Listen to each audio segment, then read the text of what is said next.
Selamat hari Senin untuk kamu yang sedang kepingin nikah. Sekarang kita akan kembali diperlihatkan dengan Xiao Yan yang pada saat ini masih berada di kuil kuno. Lalu dalam waktu 7 hari ini Xiao Yan tidak bisa mempersiapkan terlalu banyak hal. Xiao Yan hanya bisa melakukan beberapa persiapan sederhana seperti bahtera. Ketika Xiao Yan mengajak Ding Yue dan Xia Zhenghui untuk pergi, mereka berdua sama-sama memiliki kilatan dan sangat bersemangat. Sementara itu dalam hal persiapan, Ding Yue pada saat ini benar-benar telah bersiap sejak lama. Selama ratusan tahun di kuil kuno, Ding Yue selalu menggunakan teknologi logistik yang dirinya pelajari. Ding Yue juga telah membangun sebuah bahtera dan menurut Yang Mulia Ratu, bahtera ini sudah cukup untuk masuk peringkat 10 besar dunia. Ding Yue juga pada saat ini memperkenalkan bahtera yang telah dirinya buat kepada Xiao Yan. Ketika Xiao Yan melihat bahtera besar di hadapannya, Xiao Yan pun tersenyum penuh arti. Hal itu dikarenakan penampakan bahtera ini persis sama dengan bahtera Fearless yang mereka tumpangi pada saat itu.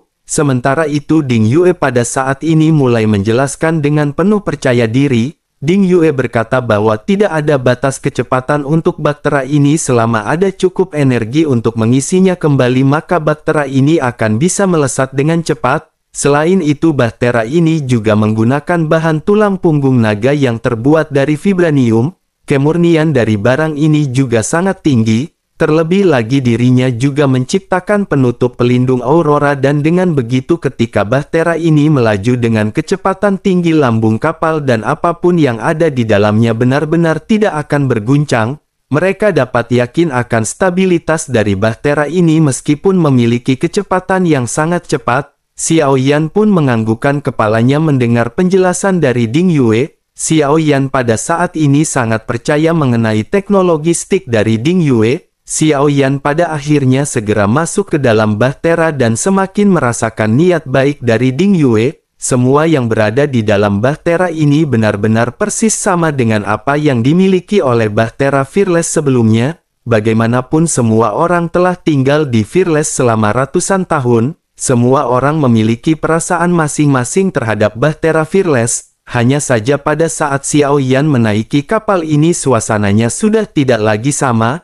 Rombongan orang-orang yang suka main-main dan berisik pada saat ini benar-benar telah menghilang. Gadis yang suka membuat makanan dan rajin membudidayakan pohon dan buah-buahan juga ikut menghilang. Bahkan wanita yang selalu menemani Xiao Yan juga pada saat ini benar-benar sudah tiada. Pada saat ini perasaan Xiao Yan benar-benar campur aduk dan Xiao Yan sedikit terdiam. Ding Yue juga pada saat ini secara alami menyadari apa yang dirasakan oleh Xiao Yan. Ding Yue pada akhirnya segera bertanya kepada Xiao Yan apakah Xiao Yan tahu berita tentang semua orang. Xiao Yan pun pada akhirnya tersadar dan segera menoleh ke arah Ding Yue yang memiliki mata yang seketika memerah. Xiao Yan pun menghela nafas dan Xiao Yan pada saat ini segera memberitahu Ding Yue dengan singkat. Xiao Yan berkata kepada Ding Yue bahwa mereka semua telah tiada. Ding Yue pun sedikit gemetar saat mendengar informasi dari Xiao Yan ini. Matanya yang memerah juga pada saat ini hampir meneteskan air mata. Namun Xiao Yan pada saat ini segera berbicara dengan serius kepada Ding Yue. Xiao Yan berkata sebaiknya Ding Yue pada saat ini jangan khawatir. Meskipun mereka telah tiada tetapi mereka belum benar-benar mati. Semuanya akan kembali karena perjalanan ini akan menuju ke dunia bawah untuk mengembalikan mereka. Mendengar apa yang dikatakan oleh Xiao Yan, Ding Yue pun pada saat ini merasa jauh lebih baik. Sementara itu Xiao Yan pada saat ini lanjut fokus ke tujuan mereka. Xiao Yan berkata kepada Ding Yue bahwa sebelum mereka berangkat, Ding Yue harus menyiapkan peta langit berbintang. Semakin detail peta ini maka akan semakin baik bagi perjalanan mereka. Ding Yue pun menganggukkan kepalanya dan pada saat ini segera berjalan ke tengah bahtera. Di sana terdapat bola transparan dan ketika Ding Yue meletakkan telapak tangannya, bola itu tiba-tiba mekar dengan cahaya dan kompas langit berbintang tiba-tiba muncul. Xiao Yan pada akhirnya tersenyum dan Xiao Yan berpikir bahwa Ding Yue benar-benar telah menyiapkan segalanya. Xiao Yan pun berkata sepertinya Ding Yue benar-benar telah mempersiapkan semuanya dengan sangat baik. Oleh karena itu untuk perjalanan kali ini Xiao Yan benar-benar tidak perlu khawatir. Mendengar hal tersebut Ding Yue pun segera berkata bahwa dirinya juga telah membuat baju besi untuk semua orang, namun baju besi ini juga ada beberapa yang belum selesai karena bahannya kurang. Dirinya telah mencari ke seluruh kuil kuno dan tidak dapat menemukan barang yang bagus. Xiao Yan pun sedikit mengerutkan kening dan pada saat ini segera mulai berbicara. Xiao Yan berkata jika mengenai soal bahan Xiao Yan telah mengumpulkan banyak cincin penyimpanan namun Xiao Yan tidak tahu apakah isinya akan berguna bagi Ding Yue atau tidak. Setelah selesai berbicara Xiao Yan pun segera menyerahkan cincin penyimpanan kepada Ding Yue. Ding Yue pun segera mengambil cincin tersebut dan setelah melihatnya mata Ding Yue tiba-tiba bersinar karena pada saat ini ada banyak harta berharga. Dengan penuh keheranan Ding Yue pun segera bertanya kepada Xiao Yan dari manakah dirinya mendapatkan bahan-bahan ini. Meskipun ada juga banyak bahan limbah tetapi ada juga beberapa bahan yang langka. Mendengar hal tersebut Xiao Yan pun menjawab dengan singkat ketika berkata dari mana lagi selain membunuh. Hanya dengan cara seperti itu maka Xiao Yan akan bisa mendapatkan barang yang gratisan. Ding Yue pun hanya bisa terdiam mendengar apa yang baru saja diucapkan oleh Xiao Yan. Sementara itu Xiao Yan pada saat ini segera melakukan kegiatan lain. 7 hari merupakan waktu yang cukup untuk bersiap-siap dan Xiao Yan pada saat ini menyiapkan susunan teleportasi. Xiao Yan telah memperoleh beberapa materi sebelumnya dan dapat terus menempa pedang berat misterius. Sekarang Xiao Yan telah menerobos ke Dogat Bintang 4 dan pedang misterius sudah tidak lagi memenuhi kemampuan Xiao Yan. Terlebih lagi pada saat ini tidak ada klon dewa asli. Jika Xiao Yan di masa depan berhadapan dengan sosok yang seperti Jin Taiwei tentu saja Xiao Yan membutuhkan pedang yang lebih kuat daripada sebelumnya. Oleh karena itu selama bahannya cukup maka sepertinya pohon suci hitam akan dapat menempa pedang milik Xiao Yan lagi. Pada akhirnya singkat cerita 7 hari berlalu dalam sekejap mata. Adegan kepergian Xiao Yan kali ini terlihat agak megah tetapi meskipun begitu Xiao Yan melihat setidaknya ada 80% wanita di seluruh kuil kuno yang muncul di sini. Selain itu mereka semua mengucapkan selamat tinggal dengan air mata untuk sosok Xiao Zhenghui. Xiao Zhenghui di atas bahtera juga pada saat ini sedang menangis karena kesedihan melihat hal tersebut. Ding Yue pada saat ini benar-benar merasa sangat jijik. Ding Yue pun segera berkata sejujurnya menurut Ding Yue, Xiao Zhenghui akan lebih baik menjadi tengkorak. Mendengar hal tersebut Xiao Yan pada saat ini hanya bisa tertawa sebelum akhirnya Xiao Yan segera kembali melihat sekeliling. Xiao Yan pada akhirnya segera mulai berbicara dengan keras. Suara ini bahkan dicampur dengan kekuatan spiritual Xiao Yan hingga sampai ke telinga semua orang di seluruh kuil kuno. Xiao Yan pada saat ini bertanya di manakah saudara-saudara Xiao Yan. Perjalanan Xiao Yan kali ini benar-benar sangat berbahaya dan apakah mereka tidak ingin mengucapkan perpisahan? Mendengar teriakan Xiao Yan yang bergema pada akhirnya salah seorang di antara mereka segera berteriak dari kejauhan. Sosok ini berkata agar para senior pada saat ini jangan pergi. Bocah ini adalah vampir dan dirinya benar-benar ingin mengeksploitasi mereka. Pada saat ini beberapa sosok terlihat bersembunyi dari tatapan Xiao Yan. Mereka memandang ke arah Xiao Yan dengan ekspresi sedikit menjijikkan. Sementara itu di sisi lain Xiao Yan juga pada saat ini segera menoleh ke arah tempat persembunyian sosok-sosok tersebut. Xiao Yan pun kembali berteriak ternyata saudara-saudaranya pada akhirnya sudah sampai di sini. Mendengar perkataan Xiao Yan ini pada akhirnya beberapa di antara mereka hanya bisa berjalan ke depan dengan senyum masam. Bahkan Kei Yun pada saat ini memaksakan senyumannya ketika berjalan ke arah Xiao Yan. Pada saat perpisahan sebelumnya Kei Yun telah kehilangan cangkang kura-kura dan Void Shuttle. Hal itu dapat dikatakan merupakan kerugian besar bagi Kei Yun. Liu Er juga pada saat ini benar-benar ingin segera berpisah dengan Xiao Yan dan sosoknya menjadi orang pertama yang berbicara. Liu Er berkata bahwa perjalanan saudara ke-9 sangat berbahaya oleh karena itu dirinya harus berhati-hati dan mereka hanya bisa berdoa untuk saudara ke-9.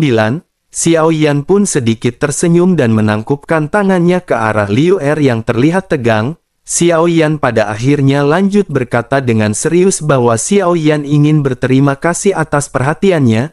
Selain itu Xiao Yan juga ingin memberitahukan bahwa benang emas pembunuh milik saudara keenam benar-benar bagus. Itu benar-benar sangat membantu Xiao Yan, terlebih lagi jika senior memberikan Xiao Yan 5 atau 6 helai lagi, mungkin dengan begitu efeknya benar-benar akan lebih baik. Perjalanan ini sangat berbahaya dan jika saudara keenam bisa melakukan permintaan Xiao Yan, hal itu benar-benar akan menjadi kebaikan yang sangat besar bagi Xiao Yan. Xiao Yan pasti akan berterima kasih di masa depan dan Xiao Yan akan memperlakukan saudara keenam dengan sangat baik. Mendengar apa yang dikatakan oleh Xiao Yan, Liu Er pada saat ini hampir memuntahkan seteguk darah.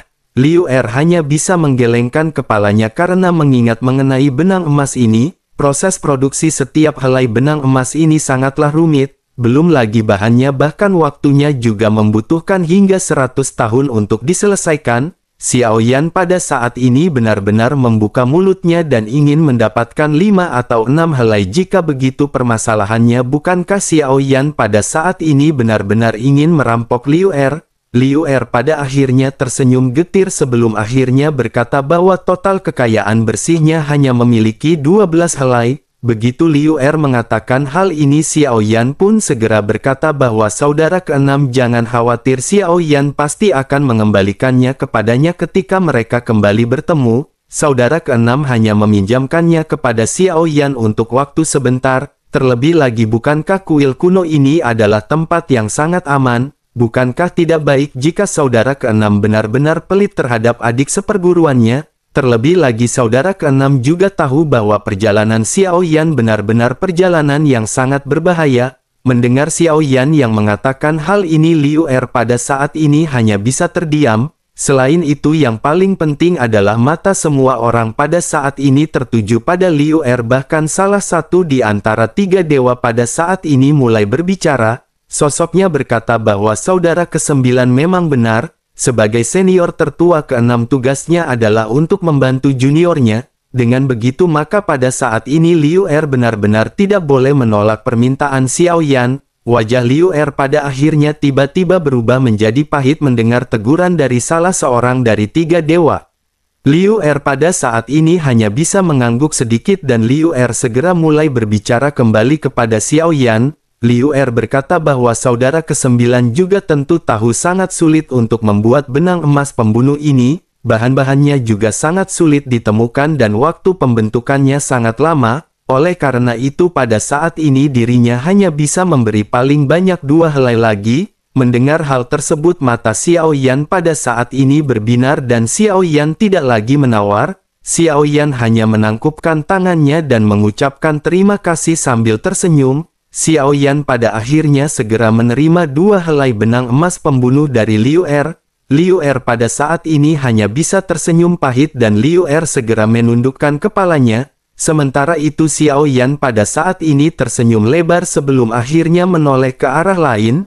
Begitu Xiao Yan hendak berbicara pada saat ini Kei Yun sudah mengeluarkan gelang di tangannya. Kei Yun pun segera memberikan gelang tersebut kepada An dan berkata agar saudara ke-9 tidak perlu berbicara karena Kei Yun telah mengerti. Mendengar hal tersebut Xiao Yan pun tertawa dan lanjut berkata bahwa kakak senior benar-benar sangat baik. Xiao Yan benar-benar sangat bersyukur bisa berada di antara mereka. Setelah itu pada saat ini semua saudara senior benar-benar dieksploitasi Xiao Yan satu demi satu. Xiao Yan pada akhirnya tertawa gembira dan keras setelah mendapatkan banyak harta karun. Sementara itu semua orang pada saat ini hanya bisa berharap Xiao Yan akan segera pergi.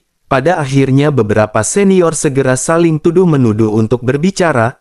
Liu Er pada akhirnya kembali berbicara agar saudara ke-9 pergi dengan tenang. Perjalanan ini tidak kalah berbahayanya dengan perjalanan ke aliansi Dosian. Namun mereka semua percaya pada kekuatan saudara ke-9 dan sepertinya sama sekali tidak akan ada permasalahan. Xiao Yan pun kembali tertawa dan Xiao Yan lanjut berkata bahwa Xiao Yan di sini untuk kembali berterima kasih kepada semuanya. Jika mereka semua memaksa maka Xiao Yan pada saat ini akan segera pergi. Para senior hanya bisa mengangguk dengan tergesa-gesa dan berharap Xiao Yan tidak menyia-nyiakan sedetik pun. Pada akhirnya Xiao Yan pun segera melambaikan tangannya dan mengucapkan salam perpisahan. Xiao Yan lanjut menoleh ke arah Ding Yue dan berkata bahwa mereka harus segera pergi. Ding Yue pun sedikit mengangguk dan jutaan pil origin abadi segera disuntikkan langsung ke dalam bahtera. Tiba-tiba terdengar suara gemuruh dari bahtera hingga pada akhirnya ruang seketika terdistorsi. Tanpa ada penundaan lagi pada akhirnya bahtera pun segera menghilang di langit kuil kuno dalam sekejap. Setelah Xiao Yan kembali ke kuil kuno kali ini Xiao Yan tidak tinggal terlalu lama di kuil kuno. Selain itu begitu Xiao Yan pergi lagi Xiao Yan hanya membawa Xia Zhenghui dan Ding Yue namun kekuatan mereka pada saat ini masih berada di tingkat Dosian. Para senior kuil kuno merasa bahwa dengan Xiao Yan yang membawa keduanya mereka tidak akan bisa membantu Xiao Yan sedikit pun dan malah sebaliknya mereka akan menjadi penghambat. Namun bagi Xiao Yan ini semua adalah rekan-rekan yang memiliki hidup dan mati bersama-sama dan Xiao Yan tidak akan meninggalkan mereka. Xiao Yan tidak akan menelantarkan mereka hanya karena mereka masih belum memiliki kekuatan yang cukup. Sesungguhnya baik itu Xia Zhenghui dan Ding Yue memiliki bakat yang sangat tinggi. Xia Zhenghui benar-benar memiliki bakat dalam kekuatan spiritual yang bahkan lebih kuat jika dibandingkan dengan Xiao Yan. Selama jumlah peluangnya cukup maka kekuatan spiritual Xia Zhenghui pasti akan bisa tumbuh ke keadaan yang sangat menakutkan. Adapun mengenai Ding Yue arah kultivasinya bukan di bidang kekuatan melainkan dalam teknologistik.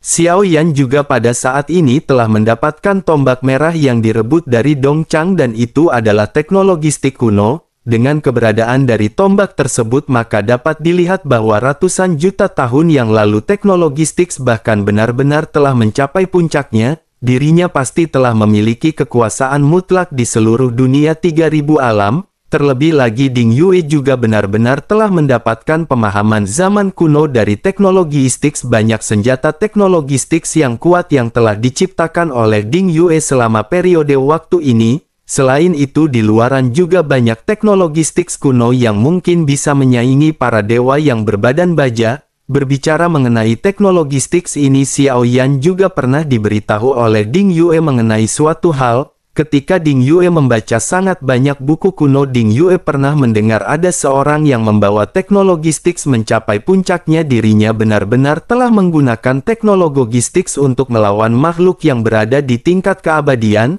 Namun meskipun begitu nama lengkap dari orang ini benar-benar tidak tercatat, hanya ada nama belakang dari sosok tersebut dan sosok itu bernama Tuo. Sementara itu di dalam perjalanan ini Xiao Yan juga segera mengeluarkan cangkang kura-kura yang hancur di dalam pertempuran sebelumnya. Ketika Xiao Yan menyerahkannya kepada Ding Yue melihat ke arah cangkang kura-kura yang rusak dengan ekspresi santai. Ding Yue pun lanjut berkata bahwa ini hanyalah permasalahan kecil tidak sulit untuk memperbaikinya dan bahkan benda ini dapat ditingkatkan dan dibuat perangkat penangkal energi.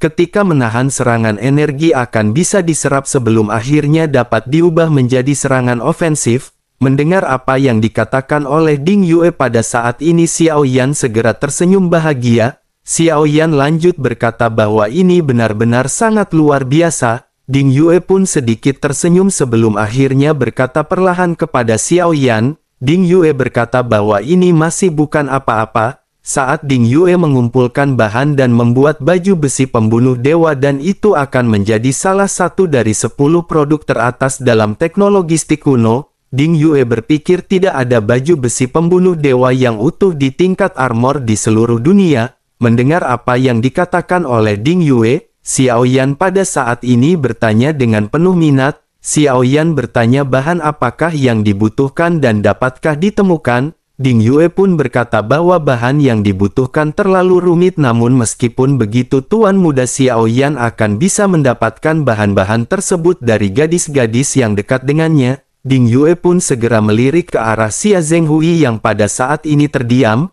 Xiao Yan juga tertawa saat Ding Yue pada saat ini meledek arah Xia Zhenghui sementara itu Xia Zhenghui terlihat sangat menyedihkan dan tidak punya teman seolah-olah sedang dibuli. Xia Zhenghui memandang keduanya dengan mata kesal dan pada saat ini dirinya benar-benar sangat tidak senang sementara itu Xiao Yan pada saat ini melirik ke arah Xia Zhenghui dan mulai berbicara dengan marah. Xiao Yan bertanya apakah Xia Zhenghui ingin tinggal di kuil kuno dengan tampilan ini. Mendengar pertanyaan Xiao Yan ini, Xia Zhenghui pada akhirnya mulai berbicara dengan nada yang agak tidak normal. Xia Zhenghui berkata bahwa dirinya berharap dirinya bisa membawa dua wanita muda bersamanya. Dengan begitu maka dirinya tidak akan perlu melihat mereka berdua bertindak begitu menjijikan di hadapan Xia Zhenghui. Melihat Xia Zhenghui yang pada saat ini berlagak kewanita-wanitaan, Xiao Yan tiba-tiba menjadi semakin serius. Sepertinya Xiao Yan benar-benar tidak bercanda ketika berbicara kepada Xia Zhenghui. Xiao Yan berkata jika Xia Zhenghui terus berbicara seperti perempuan jalang, Xiao Yan benar-benar akan mengusirnya dari Bahtera.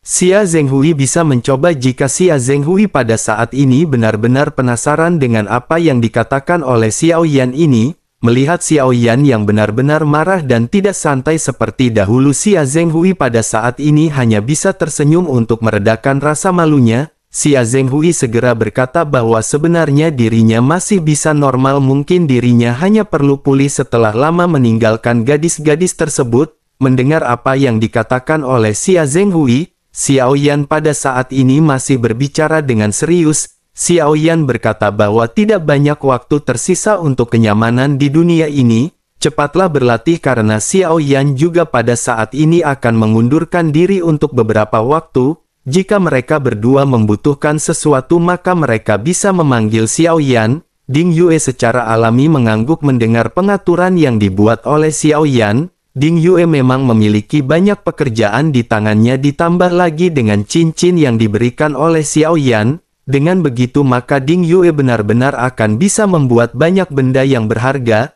Sementara itu Xia Zhenghui pada saat ini merasa bingung melihat Xiao Yan yang tidak sesantai dahulu. Pada akhirnya Xia Zhenghui segera bertanya, mungkinkah sesuatu yang besar akan terjadi? Xiao Yan pun sedikit mengangguk dan berkata agar Xia Zhenghui segera meningkatkan kekuatannya segera mungkin, jika tidak Xia Zhenghui benar-benar akan kesulitan di masa depan di dalam perjalanan ini. Setelah menjawab dengan singkat, Xiao Yan pun segera bergegas meninggalkan keduanya. Sementara itu Xia Zhenghui terlihat bingung dan tidak memahami apa yang dikatakan oleh Xiao Yan. Hal itu dikarenakan Xia Zhenghui belum pernah melihat penampakan dari tempat hukuman para dewa. Dengan begitu maka Xia Zhenghui tidak dapat membayangkan bahwa dunia ini akan runtuh.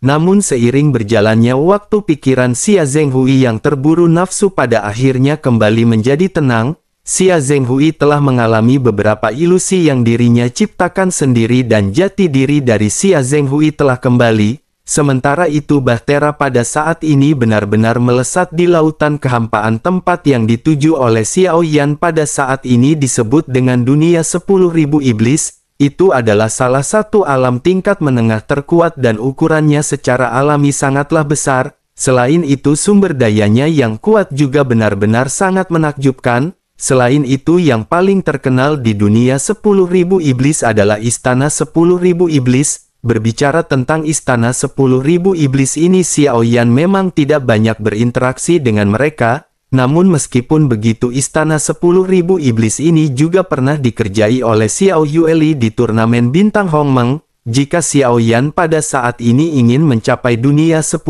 Iblis setidaknya dibutuhkan hampir 100 tahun. Namun pada saat ini Fearless Art memiliki teknologi stick kuno buatan Ding Yue. Waktu perjalanan pada saat ini benar-benar bisa dipersingkat beberapa kali lipat, tetapi meskipun begitu sumber energi yang dibutuhkan juga benar-benar sangat banyak. Beruntung Xiao Yan pada saat ini masih memiliki banyak uang setelah pembunuhan dan penjarahan sebelumnya. Dengan begitu maka harta milik Xiao Yan pada saat ini masih sangat cukup untuk mendukung Fearless Art. Konsumsi dari Fearless Art pada saat ini benar-benar sangat besar. Hanya dibutuhkan waktu kurang dari 5 tahun bagi Xiao Yan untuk bisa sampai ke alam 10.000 iblis. Tentu saja kecepatan ini benar-benar membuat Xiao Yan memandang ke arah Ding Yue dengan penuh kekaguman. Ding Yue memang berkata bahwa Bahtera ini sangat cepat, tetapi Xiao Yan tidak menyangka bahwa kecepatannya akan secepat ini.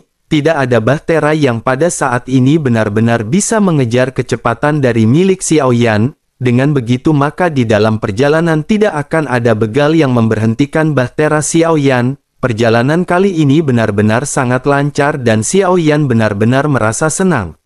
Xiao Yan pada akhirnya menghela nafas dan pada saat ini hal pertama yang dilakukan oleh Xiao Yan adalah berlatih. Xiao Yan pada saat ini memutuskan untuk pergi ke pemakaman iblis melalui susunan teleportasi. Xiao Yan pun segera menemui pohon suci untuk menempa dan meningkatkan pedang berat misterius. Xiao Yan segera menyerahkan semua materi yang Xiao Yan peroleh ke pohon hitam. Dalam waktu kurang 2 hari cabang dan tanaman yang merambat dari pohon seketika beterbangan garis asli dari pedang berat misterius Xiao Yan pada saat ini dihaluskan dan perlahan muncul tekstur simbol baru. Setelah beberapa saat pada akhirnya pohon suci pun segera mulai berbicara. Sosoknya berkata bahwa beratnya pada saat ini berkurang sebesar 5%, keterampilan bertarungnya juga ditingkatkan sebesar 5%. Selain itu kekuatan serangan juga pada saat ini meningkat sebesar 5%, semua bahan yang disediakan oleh Xiao Yan sebelumnya hanya dapat melakukan peningkatan sekitaran angka segitu. Setelah selesai berbicara pohon suci pun segera menyerahkan pedang berat misterius ini kepada Xiao Yan.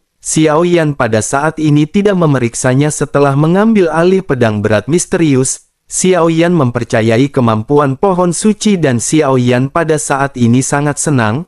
Terlebih lagi dalam sekilas pandang Xiao Yan juga bisa merasakan bahwa pedang ini benar-benar terlihat menjadi semakin halus. Tubuh pedang ini juga benar-benar berkilau dan hal tersebut benar-benar memancarkan keanggunan. Xiao Yan pada akhirnya menekan perasaannya dan Xiao Yan lanjut mengeluarkan tombak merah. Ini adalah teknologi stik kuno yang Xiao Yan dapatkan dan Xiao Yan tidak tahu apakah ini bisa ditingkatkan. Xiao Yan pun segera menunjukkan tombak tersebut dan ketika melihat tombak ini pohon suci segera mulai berbicara bahwa senjata ini tidak lengkap dan tidak bisa dipalsukan. Xiao Yan pun hanya bisa menghela nafas mendengar apa yang berusja diucapkan oleh pohon suci. Xiao Yan pun segera kembali menyingkirkan tombak merah tersebut. Tampaknya Xiao Yan benar-benar hanya bisa mengumpulkan sisa dari tombak ini yang tersebar entah di mana. Jika Xiao Yan melakukan hal tersebut bukankah itu benar-benar seperti mencari jarum di tumpukan jerami? Xiao Yan pun menghela nafas dan setelah menyelesaikan semuanya Xiao Yan pada saat ini mengabaikan Wang Kai yang telah berubah menjadi anak anjing dan mengibaskan ekornya mengajak bermain Xiao Yan.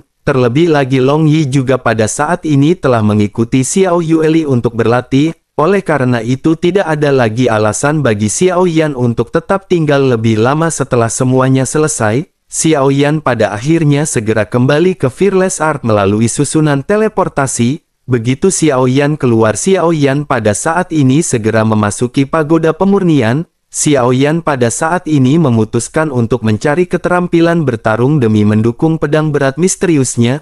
Teknik pedang berat penghancur langit 5 lapis pada saat ini benar-benar sudah lagi tidak mumpuni dengan kekuatan Xiao Yan. Oleh karena itu Xiao Yan benar-benar harus mendapatkan keterampilan bertarung yang akan menunjang pertempuran di masa depan supaya bisa segera melamar janda yang aduhai.